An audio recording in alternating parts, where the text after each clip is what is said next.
écoutez, se mettre ensemble n'a jamais été l'esprit de mise ensemble aussi des esprits du mal. Alors, cette union entre les rebelles est une union très malsaine. Ça, il faut qu'on ait le courage de le dire. Ce n'est pas parce que les pays se mettent ensemble pour combattre le mal que les auteurs du mal aussi vont se mettre ensemble pour combattre ce qui est normal. Et je suis désolé de savoir que ce sont des Africains eux-mêmes aussi qui se réclament rebelles contre des États. Alors, si les trois pays s'unissent, c'est pour aller combattre quoi? On parle premièrement du terrorisme. Guillaume, vous savez, cette confusion dans la zone de Tizoratène, si je prononce bien, Tizoratène, en fait, commence par révéler certains détails que nous n'avions pas de par le passé. À partir de cette crise, de cette attaque de la zone nord du Mali, nous avons compris qu'il y a des puissances qui alimentent des groupes rebelles qui sont des terroristes par ricochet en termes de renseignements pour déstabiliser le pays. Alors, à partir de cette crise, également, nous sommes en train de découvrir que des rebelles, ou alors ceux qui sont contre l'armée régulière, entre guillemets pour l'instant, l'armée, la FAMA est l'armée régulière au Mali. Pour l'instant, depuis toujours, la FAMA constitue l'armée régulière. Oui, de toutes les façons, je veux prendre des gens dans leur contexte. Okay.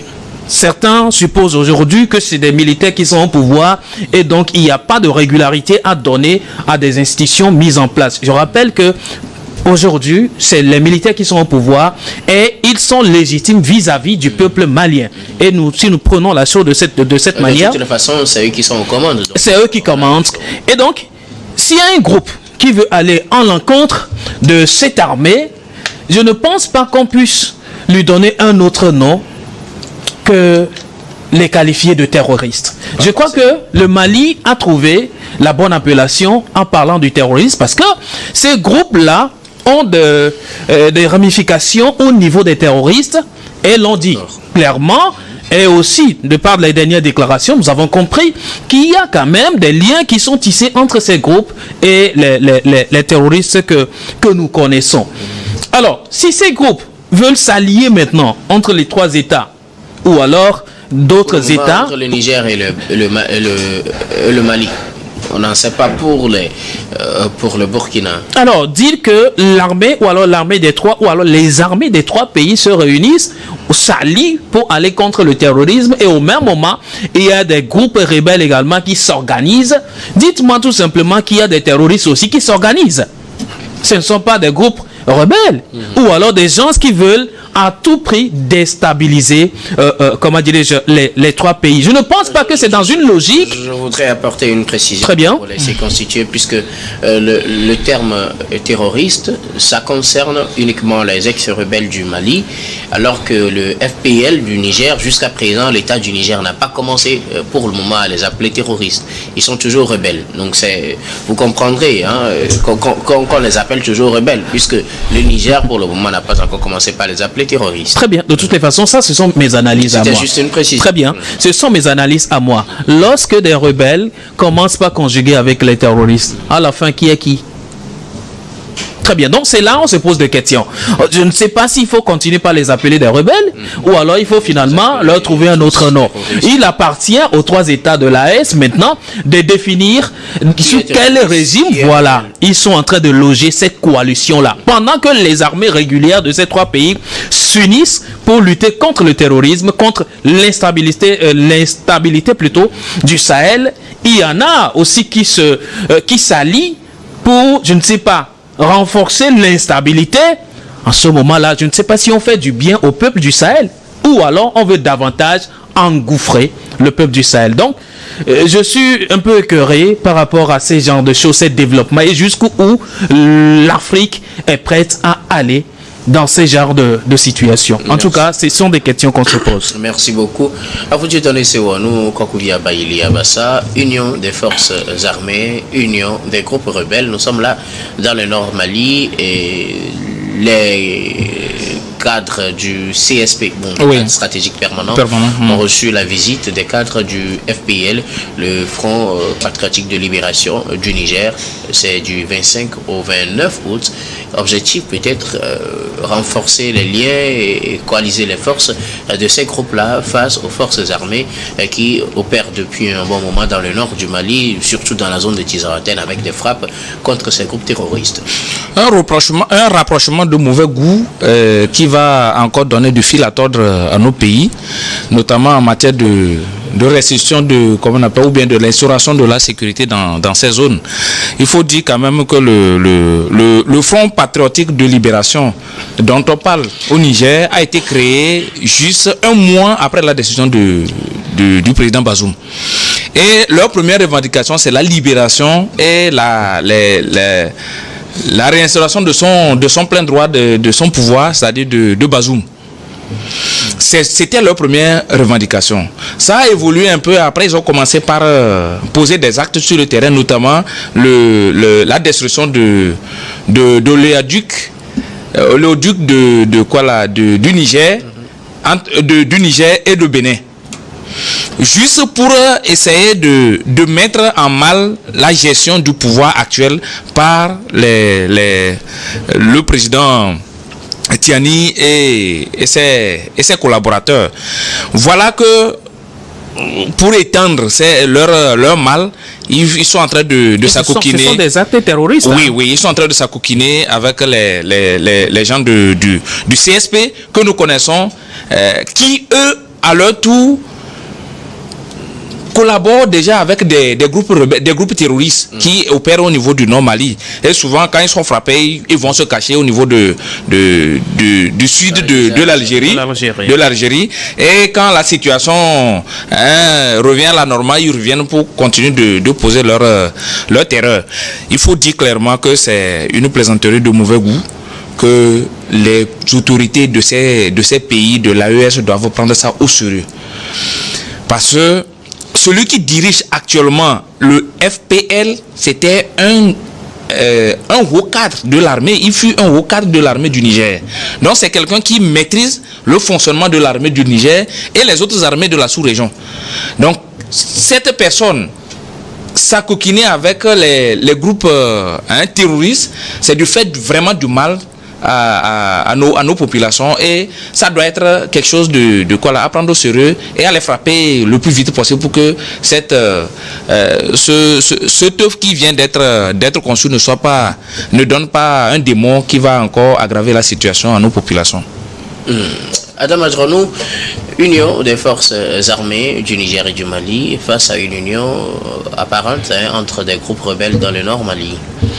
Vous savez, la synergie militaire, quoi qu'il soit, est aujourd'hui perçue comme, en tout cas, à des actifs qui devaient donc, si nous remontons un peu l'histoire, le ventre mou qui a permis aujourd'hui, en tout cas au terrorisme, de pouvoir être instauré pratiquement sur nos territoires, puisqu'aujourd'hui la question juridique se pose, et lorsque il y a des rencontres pour définir en tout cas la question juridique concernant donc les terroristes qu'on n'en avait pas par le passé, prouve bien évidemment qu'on est obligé de vivre avec.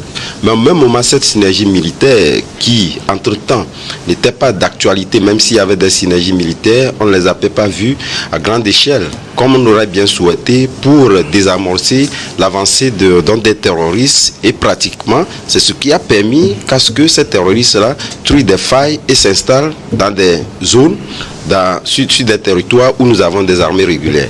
On l'a vu bien évidemment avec cette crise au niveau de la RDC. Si c'était le cas, on devait plus avoir des échanges de techniques, avoir plus de moyens, avoir des effectifs justement pour désamorcer réellement donc l'avancée des rebelles ou des terroristes. On l'a vu également, si nous prenons également nos pays, en tout cas c'est aussi le cas. Donc prendre la synergie entre les militaires comme étant le fait qu'on a créé l'AES qui devait donc propulser cela, je n'y pense pas. Voilà pourquoi d'ailleurs même je salue au passage cette synergie qui avait eu lieu entre-temps lorsque nous prenons le Tchad, le Togo et les pays de l'AES qui sont donc regroupés pour réellement donc échanger dans cette technicité-là. Vous avez dit quelque part qu'on a compris véritablement que si on était dans des synergies militaires comme cela, on devait beaucoup plus être plus résilient face aux terroristes. Donc aujourd'hui que la question se pose, c'est vrai que l'AES, étant donné qu'il partage pratiquement les mêmes menaces qui ont beaucoup avancé, peut se regrouper, mais pour certains également, c'est ce qui avait conduit certains à avoir la maladie de pouvoir dire, étant donné qu'on était le Togo s'est associé ou le Tchad s'est associé à cette synergie-là, on était pratiquement dans une option de pouvoir donc amener ces pays-là à intégrer la. Tel n'est pas le cas. Mais ce qui veut dire, maintenant, lorsque nous revenons au sujet, vous aurez dû constater que si les rebelles également, de leur côté également s'unissent, c'est justement parce que quelque part, ils sont mis en dépendance. Ils sont mis en dépendance parce qu'ils ne se réclament plus aujourd'hui d'une portion de territoire digne de ce nom, qu'on soit donc au Mali ou au Niger. Il n'y en a plus. Donc ils sont en dépendance. Ça voudrait dire quelque part qu'on a pu, en tout cas l'armée malienne, à ce qui la concerne, a pu véritablement donc mettre en déroute donc ces groupes terroristes ou rebelles entre-temps ou entre-temps également, lorsque vous remontez également l'histoire, vous aurez dû constater qu'en temps eux-mêmes se combattaient entre eux.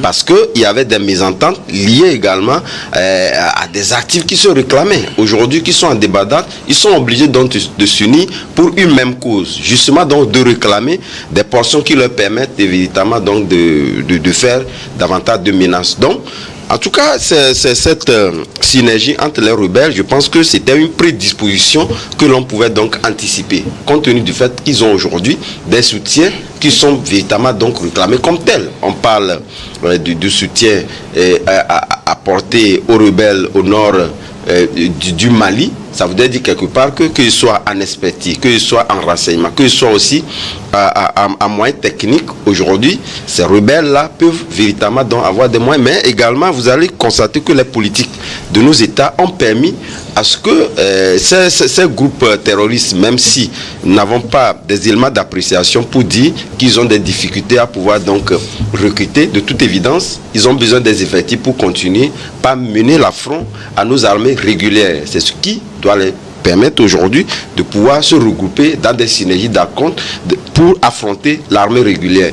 Donc je me dis, essentiellement pour résumer, je me dis aujourd'hui, nos pays, quoi qu'il en soit, devaient aller à ces synergies militaires comme nous le constatons avec les pays de l'AES qui se réunissent, et donc nous ne devons pas mettre le paramètre sur le fait que c'est l'AES, mais ça doit aller au-delà pour permettre de freiner véritablement donc l'avancée de ces groupes terroristes-là. Mais évidemment, comme eux aussi, aujourd'hui, on voit des alliances qui permettent qu'on puisse avoir beaucoup de matériel, qu'on puisse avoir des effectifs pour les combattre, ils sont obligés de pouvoir donc s'unir pour véritablement mêler le rapport de force. Puis on dit, avant d'affronter ton secret, il faut véritablement donc maîtriser un rapport de force pour vous permettre de le faire. Donc moi je pense que c'est cette option-là que ces deux, en tout cas idéologies, essaient de pouvoir donc mettre en place pour en tout cas s'affronter justement le Mali, étant donné qu'il y a l'Ukraine qui a ce soutien-là. Ils sont obligés donc de pouvoir se mettre ensemble pour pouvoir en tout cas relever le défi de ce rapport de force-là. Alors il faut comprendre dans vos propos que cette union de ces groupes est synonyme ou bien est le reflet de la montée en puissance et du poids des frappes qui sont menées ces dernières tout à fait, bien évidemment. Les armées régulières. Alors Dieu donné c'est nous, partagez-vous le même avis. Faut-il continuer la coalition entre différents pays pour que les groupes rebelles s'unissent entre eux aussi? N'est-ce pas là aussi un aspect qu'il faut plutôt ne pas vouloir que ces groupes-là se réunissent entre eux? Non. Écoutez, se mettre ensemble n'a jamais été l'esprit de mise ensemble aussi des esprits du mal. Alors, cette union entre les rebelles est une union très malsaine. Ça, il faut qu'on ait le courage de le dire. Ce n'est pas parce que les pays se mettent ensemble pour combattre le mal que les auteurs du mal aussi vont se mettre ensemble pour combattre ce qui est normal. Et je suis désolé de savoir que ce sont des Africains eux-mêmes aussi qui se réclament rebelles contre des États. Alors, si les trois pays s'unissent, c'est pour aller combattre quoi? On parle premièrement du terrorisme. Maintenant, les rebelles s'unissent pour combattre quoi? Voilà la réelle question. Les rebelles s'unissent pour combattre les armées régulières. Bon, les armées régulières, est-ce que ça sonne? Par ricochet, ils sont des faussaires. Alors, je me dis, il y a lieu, si ces gens-là, si ces rebelles-là n'ont pas un soutien, comment auraient-ils ce pouvoir ou alors ce cran-là de se mettre ensemble pour combattre ce qui est déjà régulier, ce qui est républicain, ce qui est légitime? Alors, celui qui combat la légitimité est quoi? Il tombe sous le coup de la loi. Il y a lieu maintenant que les pays se mettent ensemble pour encore constituer une armée forte pour, je dirais, écraser des esprits malins qui vont se mettre ensemble pour faire du mal aux populations civiles. Parce qu'il n'en est rien pour la sécurité des États. Si les rebelles se réclament d'une position, je ne pense pas que c'est pour la sécurité des États. Non, il n'y a pas un autre enfranchissement qui va venir des forces du mal. Pour l'instant, il faut corriger ce qui est en train d'être fait dans les 3 pays du Sahel au lieu de venir davantage cribler et semer du désordre. Oui, et il faut dire que pour répondre à une des préoccupations de M. Adam, disant que ce rapprochement a un objectif bien précis qu'on pouvait normalement anticiper. On ne pouvait pas anticiper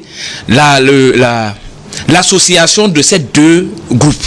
Pourquoi? Parce que le Front patriotique de libération avait un objectif bien précis qui est la libération. De Mohamed Bazoum. Ça a été créé, ce Front patriotique a été créé juste 1 mois après l'arrestation de M. Bazoum. Donc leur objectif, c'était la libération de M. Bazoum. Ça, c'est le premier point. Le deuxième point, ils disent qu'ils veulent fatiguer un peu M. Tiani et son groupe. C'est pour cela qu'ils ont sauté l'oléaduc qui lie le Niger au Bénin. Donc, une histoire de frapper un peu l'économie de mettre la pression. Et tout ça là, c'est juste pour la libération de M. Bazoum. Maintenant, donc, il est difficile de faire le lien entre eux et les terroristes de l'autre côté. Parce qu'il faut dire que le cadre stratégique et permanent qui est au niveau du Mali n'a plus de territoire à revendiquer. Puisque quand même, c'est-à-dire que cette histoire, d'abord l'accord d'Alger est devenu caduque, ils sont en débandade et en plus, ils avaient fait des acquaintances avec des groupes terroristes qui tuent des gens dans la localité, donc cela veut dire qu'ils sont complices de ces actions.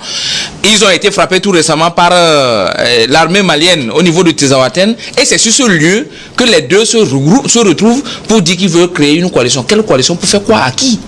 Et en plus, ils disent que cette coalition, c'est de permettre de venir en appui à l'un s'il est touché. Cela veut dire que si le FPL est attaqué demain au niveau du Niger, le CSP du Mali lui viendra en appui. Et si le CSP est touché, le FPL viendra en appui au CSP. Au Mali. Mais au Mali, ça c'est grave. Quelle comédie macabre. C'est une, comment on appelle ça, c'est-à-dire que ce sont des forces du mal qui sont créées d'une façon, comment on appelle, contre l'État, qui se dit qu'ils font la mutualisation de leurs efforts pour combattre leurs propres États. C'est très dangereux et il faudrait quand même aller très vite pour anéantir, comment on appelle ces 2 groupes-là, pour que nos États retrouvent rapidement la paix. Merci d'avoir regardé la vidéo. Avant de nous quitter, n'hésitez pas à partager vos avis dans les commentaires. À bientôt pour de nouvelles vidéos.